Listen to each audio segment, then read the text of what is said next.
Hi friends, இன்றைக்கி மதிய சாப்பாடு ஒரு மினி விலாக் தான் பார்க்க போகிறீங்க. சாதம் வேக போட்டிருக்கேன், வெந்தோன்னு வடிச்சிடலாம். பசங்கள்லாம் ரவுண்டாக உருளைக்கிழங்கு வறுத்தா ரொம்ப பிடிக்கும் அவங்களுக்கு. அதனால் உருளைக்கிழங்கு வேக போட்டிருக்கேன்.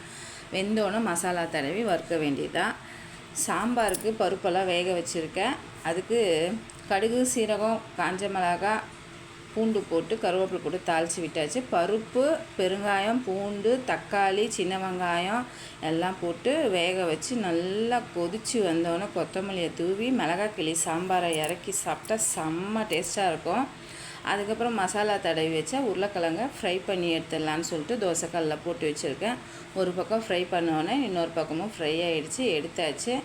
அந்த கேப்பில் கேரட் பொரியலுக்கு கடுகு, சீரகம், பச்சை மிளகாய், கருவேப்பிலை போட்டு கேரட்டையும் சேர்த்து நல்லா வதக்கிட்டு கொஞ்சம் உப்பு, மிளகாத்தூள் போட்டு வேக வச்சு தேங்காய் துருவல் போட்டு சேர்த்தாச்சு.